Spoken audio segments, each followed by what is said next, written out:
எல்லாருக்கும் வணக்கம். எல்லோரும் எப்படி இருக்கீங்க? ஆம், இது வரைக்கும் மகாபாரதம் இல்லைனா பார்த்திபன் கனவு இல்லைனா ஒரு சில வீடியோஸ் பார்த்துட்ருந்தோம் நம்ம சேனலில். ஆனால் இன்றைக்கி டிஃப்ரெண்ட்டாக ஒரு சின்ன இன்ஃபர்மேஷன் நான் கேட்டது உங்கள் கூட ஷேர் பண்ணிக்கிறேன். இது கண்டிப்பாக எல்லாருக்கும் ஏதாவது ஒரு விதத்தில் யூஸ்ஃபுல்லாக இருக்கும்னு நினைக்கிறேன். ஸோ இது என்னென்னா well left. So first well லெஃப்ட்னா என்ன அப்படின்னா, எல்லா விஷயங்களையும் நம்மனால தான் செய்ய முடியும், இல்லை நாம் தான் செய்யணும் அப்படின்னு இல்லாமல், எந்த விஷயத்துக்கு யார் தேவைப்படுறாங்களோ அவங்கள அனுப்பிட்டு நம்ம சைலண்ட்டாக இருக்கிறது, அந்த வேலை கரெக்டாக நடக்கும். That's call well left. So இதுக்கு ஒரு சின்ன ஒரு எக்ஸாம்பிள். இது கண்டிப்பாக நான் என்னோடய சொந்தமான இன்ஃபர்மேஷன் கிடையாது. ஜஸ்ட் கேட்ட இன்ஃபர்மேஷன். ஒரு ஃபைனல் முக்கியமான மேட்ச்சு, எல்லோரும் எதிர்பார்க்குற மாதிரி இந்தியா பாகிஸ்தான் மேட்ச்சு. அதில் வந்து ஃபைனல் ஓவரில் இந்தியா நீட் 16 ரன்ஸ் 1 ஓவரில். கோலியும் இன்னொருத்தர் ஆப்போசிட்டில் ஒருத்தவங்களும் விளையாடிட்டுருக்காங்க. ஸோ வித்தின் 5 பால் அவங்க வந்து they got like around 14 or something. They just need 2 runs from the last ball. அதுக்கு முன்னாடி 5th பாலில் என்னாச்சுன்னா, கோலிக்கு ஆப்போனண்ட்டாக இருக்கிறவர் ஹி காட் அவுட். அப்போ உள்ள என்ட்ரி ஆகிறாரு நம்ம அஸ்வின் ரவிச்சந்தர்.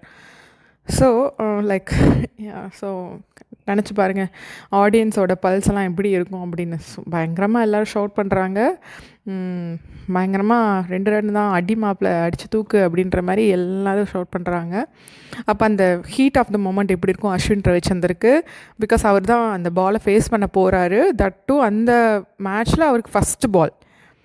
ஸோ அவருக்கு லைக் ஒரு ஃபியூ பால்ஸை ஃபேஸ் பண்ணியிருந்தாருன்னா ஓரளவுக்கு தெரிஞ்சிருக்கும் அந்த கிரவுண்டோட பிச் அதெல்லாம். பட் இது ஃபஸ்ட்டு பால்ன்ற போது எவ்வளோ டென்ஷனாக இருக்கும். அதுவும் லைக் க்ரூஷியலான மொமெண்ட்டு. ஸோ ஆப்போசிட்டில் கோலி இவர் என்ன பண்ணார், பால் வந்து த்ரோ பண்ணோடனே அதோட டைரக்ஷனை பார்த்து இவர் ஜட்ஜ் பண்ணிட்டார், it's gone be a wide. So he left the ball, he didn't even touch the ball. So அது என்ன ஆகிடுச்சுன்னா, எக்ஸாக்ட்லி ரவிச்சந்திரன் என்ன நினச்சாரோ அதே மாதிரி it is a wide ball. So அவங்களுக்கு ஒரு பாயிண்ட் கிடச்சிருமா? அந்த மேட்ச்சில் வின் பண்ணிட்டாங்க. ஃபைனலி இந்தியா வந்து வின் பண்ணிடுச்சு. So everybody was like praising Kohli வந்து பிகாஸ் ஃபஸ்ட்டு மேட்ச்லேருந்து லாஸ்ட் வரைக்கும் லைக் நின்று ஆடினதுனால everybody was praising Kohli. Same லெவலுக்கு Ashwin also got like praising. எதனால் அப்படின்னா, அந்த ஒரு இம்பார்ட்டண்டான மொமெண்ட்டில் அந்த ஜட்ஜ் பண்ணார்ல, இந்த பால் நம்ம அடிக்க தேவையில்லை, இது வந்து வைட் பால், அந்த கரெக்டான ஜட்ஜ்மெண்ட் இருக்குல்ல, அதனால் he just took like 1 run. But ஈக்குவலாக அந்த அளவுக்கு அவரை ப்ரைஸ் பண்ணாங்க. So that's call well left. எல்லா பாலையும் நம்ம அடிக்கணும்னு தான் அவசியம் கிடையாது. அந்த பாலோட டைரெக்ஷனை பொறுத்து ஒரு சில பாலை நம்ம விட்டுறலாம். இட் மைட் பி லைக் வைல்டாக இருக்கலாம், இட் ஈவன் லைக் பின்னாடி போய் நம்ம பவுண்ட்ரியை கூட தொடலாம். ஸோ அதை ஜட்ஜ் பண்ணி அதை கரெக்டான மொமெண்ட்டில் எக்ஸிக்யூட் பண்ணுறாங்கல்ல, அதுக்கு பேர் வெல் லெஃப்ட். இதுக்கு இன்னொரு சின்ன கதையும் மகாபாரதத்துலேருந்து சொல்கிறேன். இந்த வெல் லெஃப்ட்டுக்கு எல்லா விஷயத்தையும் தானே பண்ணணும் அப்படின்னு நினைக்கிறவங்களுக்காக இந்த ஸ்டோரி. மகாபாரதத்தில் அந்த அந்த பேலஸ் இருக்கு இல்லையா, அந்த மெழுகால அந்த பேலஸை கட்டி அதில் வந்து பாண்டவர்களை குடி வைக்கிறார்ல, பாண்டவர்கள் அங்கே அனுப்புகிறார்ல துரியோதனன். அப்போது அது பேலஸ் வந்து தீயில் எல்லாம் தீப்பட்டு நெருப்பில் எல்லாம் உடஞ்சி போனதுக்கப்புறம் என்னன்னா, இவங்கெல்லாம் மறைஞ்சு வாழ்கிறாங்க. பாண்டவர்கள் இவங்களுக்கு தெரியாமல் மறைஞ்சு வாழ்கிறாங்க. அதுக்கு ரொம்ப நாள் ஆகிடுச்சு, கிட்டத்தட்ட 1 வருஷம் ஆகிடுச்சு. இந்த மீன் டைமில் என்ன பண்ணுறாரு, துரியோதனன் போய் அவங்க அப்பா திருதராஷ்டிரத்தை போய் கேட்குறாரு, இந்த மாதிரி 1 year ஆகிடுச்சு, இதுக்கப்புறம் பாண்டவர்கள் உயிரோடு இருப்பாங்கன்னு எனக்கு நம்பிக்கை இல்லை, என்னை வந்து என்னை வந்து இளவரசனாக்குங்க, நான் தான் அடுத்த மன்னன்னு அறிவிங்க, அரசனாக்குங்க அப்படின்ற மாதிரி கேட்டுகிட்டே இருக்காரு. திருதராஷ்டிரனும் தள்ளி போட்டுகிட்டே இருந்தார். ஒரு ஸ்டேஜில் 1 வருஷம் ஆகிடுச்சு, இதுக்கு மேலே சரி கண்டிப்பாக பாண்டவர்கள் உயிரோடு இருந்தால் என்ன தெரிஞ்சிருக்கணும்லாம் வந்திருப்பாங்க.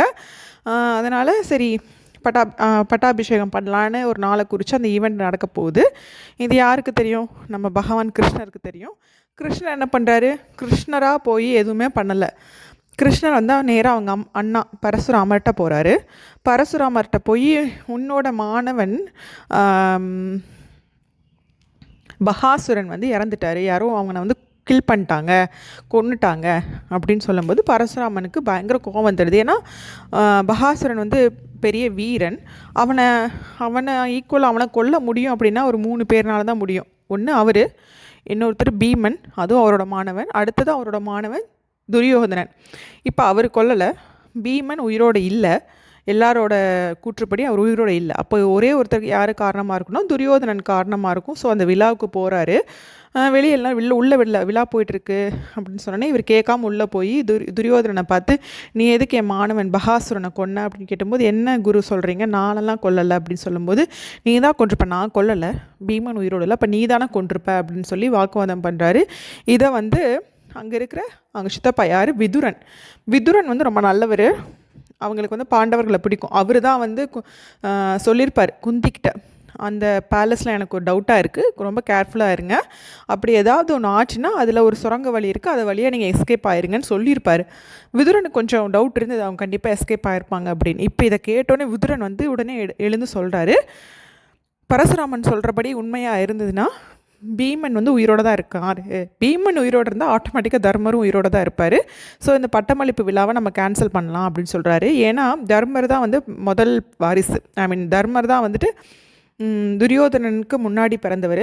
ஸோ அவருக்கு தான் ஆட்டோமேட்டிக்காக அடுத்த மன்னருக்கான இளவரசர் பட்டம் போகணும். உடனே அந்த திருதராஷ்டிரனும் இதை கேட்டுட்டு உடனே அந்த பட்டமளிப்பு விழாவை கேன்சல் பண்ணிடுறாரு. ஸோ கிருஷ்ணருக்கு இது இங்கே நடக்கிறதெல்லாம் பார்த்தோன்னே சகுனிக்கு தெரிஞ்சிருது, இதுக்கு வந்து யார் காரணம் அப்படின்னு சொல்லிட்டு. இதுக்கு ஆப்வியஸாக யார் காரணம்னா கிருஷ்ணர் தான் காரணம். கிருஷ்ணர் வந்து எதுவுமே பண்ணல, அவர் வந்து போய் பரசுராமனை அனுப்பிச்சா இந்த வேலை நடக்கும்னு சொல்லிட்டு பரசுராமனை அனுப்பிட்டு இவர் உட்கார்ந்த இடத்துல அந்த வேலையை கரெக்டாக முடிக்கிறாரு. This is also call well left. இதோட ஒரு சின்ன ஃபன்னி ஸ்டோரியும் கூட. இது யாராவது கேட்குறீங்கன்னா அவங்களோட குழந்தைங்களுக்கு, யாராவது சிஸ்டர்ஸ்க்கு, பிரதர்ஸ்க்கு சொல்லுங்கள், குட்டி பசங்களுக்கு பிடிக்கும். 2 அனிமல் ஃபாரஸ்ட்டில் சண்டை போட்டுக்கிறாங்க, டைகரும் டாங்கியும். அப்போ அந்த டாங்கி சொல்லுது, கிராஸ் வந்து என்ன கலரு அப்படின்னு கேட்டோடனே டைகர் வந்து இது க்ரீன் கலரு, இதில் என்ன உனக்கு சந்தேகம், இது கூட உனக்கு தெரியாதா டாங்கி அப்படின்னு சொல்லி கிண்டல் பண்ணுது. டாங்கிக்கு ஷாக் ஆச்சு, இது க்ரீன் கலரா உனக்கு, இது ப்ளூ கலரு, உனக்கு கலர் கூட தெரியல, நீ எல்லாம் ஒரு புலி அப்படின்னு சொல்லி கிண்டல் பண்ணுது. உடனே புலி செம்மையாக ஆர்கியூ பண்ணுது, காலையிலேருந்து ஈவினிங் வரைக்கும். இல்லை இது க்ரீன் கலரு, அது இப்படின்னு பண்ணுது. டாங்கி ஒத்துக்கவே இல்லை லாஸ்ட் வரைக்கும். சரிவா நம்ம ராஜா கிட்ட, கிங்கு கிட்ட போகலாம் அப்படின்னு சொல்லிட்டு போயிட்டுருக்காங்க. தூரத்தில் ராஜா உட்காந்துருக்கிறத பார்த்தோன்னே இங்கேருந்து டாங்கி கத்துது, தலைவரே ராஜா இங்கே பாருங்கள், இந்த புலி சொல்கிறதெல்லாம் தப்பாக சொல்லுது, ஒரு கலர் கூட தெரியல, இந்த புள்ளி என்ன கலரு, அப்படி ப்ளூ கலர் தானே அப்படின்னோடனே உடனே அவர் சிங்கம் சொல்லுது தூரத்துலேருந்து, நீங்கள் இங்கே வராதிங்க, ஆமாம் இந்த கிராஸ் வந்து ப்ளூ கலர் தான் அப்படின்னு சொன்னோடனே டாங்கிக்கு ஒரே குஷியாயிருச்சு. பாருங்கள் ராஜா, இந்த புலிக்கு ஒரு பெரிய பனிஷ்மெண்ட் கொடுங்க அப்படின்னு சொல்லிட்டு கிராஸ் இஸ் அ க்ரீன் கலர்னு பாடிட்டே போயிடுச்சு. உடனே புலி பக்கத்தில் வந்தோடனே, உனக்கு 1 வாரம் பேசக்கூடாது, அதுதான் தண்டனை அப்படி சொல்லிடுச்சு, பனிஷ்மெண்ட். உடனே ராஜா, நான் உங்கள்கிட்ட ஒரே ஒன்று கேட்டுக்கலாமா அப்படின்னு கேட்குது. சரி கேளு அப்படின்னு சிங்கம் சொன்னோடனே, இந்த கிராஸ் என்ன கலர் அப்படின்னே இப்போ சிங்கம் சொல்லுது, இது க்ரீன் கலரு அப்படின்னா, இதைத்தான் நானும் சொன்னேன், அப்போ என்னமோ ப்ளூ கலருக்கு ஆமான்னு சொன்னீங்க, இப்போ என்ன க்ரீன் கலருன்றீங்க, நீ இந்த இந்த கிராஸ் வந்து க்ரீன் கலர்னு அந்த டாங்கி கிட்ட ஒரு நாள் முழுக்க சண்டை போட்டுருக்குற தேவையில்லாத விஷயத்துக்காக.